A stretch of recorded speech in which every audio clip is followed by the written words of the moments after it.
आज डिंपल यादव का नामांकन होना है। हमारे साथ समाजवादी पार्टी के चाणक्य और सबसे वरिष्ठ नेता प्रोफेसर राम गोपाल यादव हैं।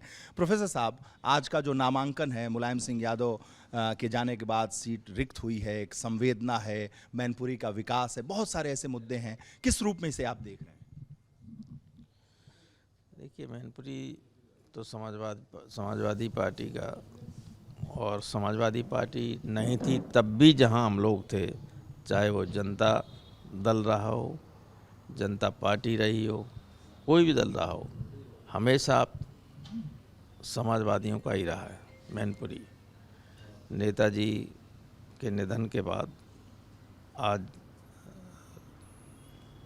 डिंपल नॉमिनेशन करने जा रहे हैं और मुझे उम्मीद है कि जनता का पहले से भी ज़्यादा समर्थन डिंपल को मिलेगा, क्योंकि नेताजी की सीट है और नेताजी की बहू उस पर चुनाव लड़ने जा रहे हैं। तो मुझे लगता नहीं कि लोग कोई जिस तरह से विरोध करते हैं ऐसा कोई विरोध भी नहीं होगा, और बहुत उत्साह के साथ पार्टी के लोग और जो इंडिपेंडेंट किस्म के लोग हैं, जो बिल्कुल किसी पार्टी के कमिटेड वर्कर नहीं हैं, उनको छोड़कर ज़्यादातर लोगों का समर्थन डिंपल को मिलेगा।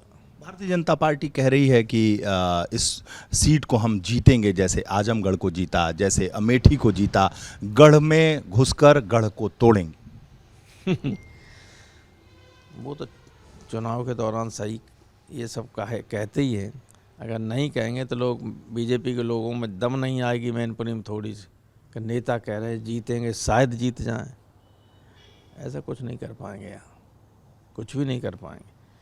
वहाँ लोग ओवर कॉन्फिडेंस में हार गए थे, वहाँ भी नहीं हारते। और रामपुर में तो आप जानते हैं पुलिस ने सवेरे मोहल्लों में पुलिस लगा दी गई थी, मुस्लिम निकलने ही नहीं दिए। ऐसा कभी होता नहीं है, लेकिन रामपुर में ऐसा हुआ। कोई चुनाव नहीं हार सकते थे।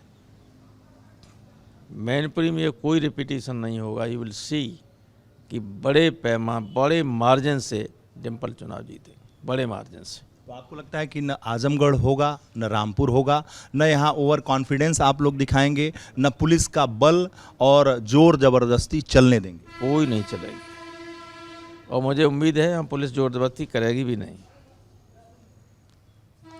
अच्छा लगता है कि आजमगढ़ में जो आपने कहा ना कि कॉन्फिडेंस, ओवर कॉन्फिडेंस में हार गए। सब हमारे एमएलए थे, हम जिससे बात, मैं तो वहाँ 10 दिन रहा, जिससे बात करते नहीं साहब हमारे क्षेत्र में तो जीत रहे हैं, एक बार भी नहीं जीते। वो काम नहीं किया लोगों ने सही तरीके से।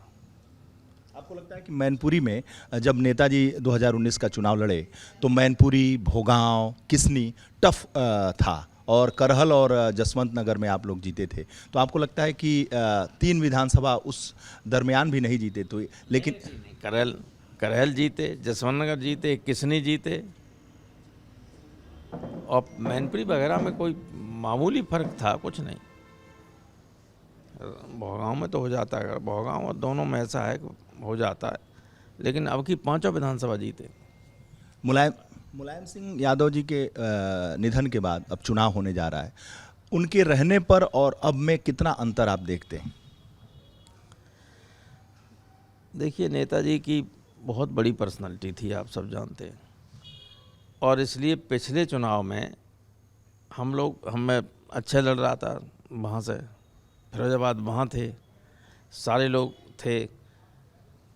यहाँ जो लोग चुनाव देखा करते थे, वो संयोग कैसा कुछ था कि वो लोग फिरोजाबाद में अच्छे के हराने के लिए लगे हुए थे, नेताजी को छोड़ गए ऐसे ही।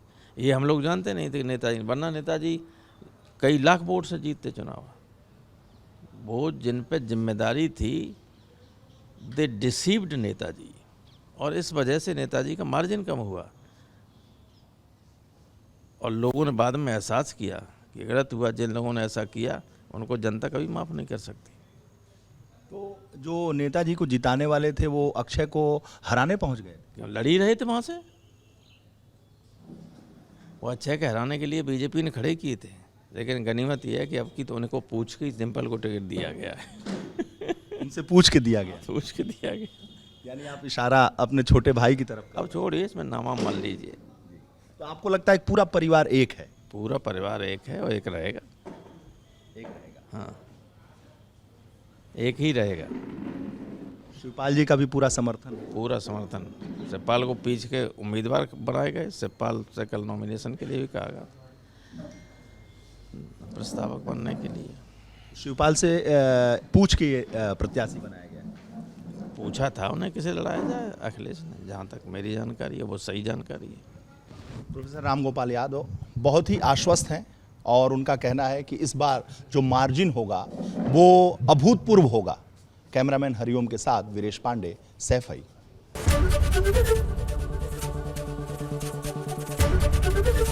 एबीपी गंगा, खबर आपकी, जुबान आपकी।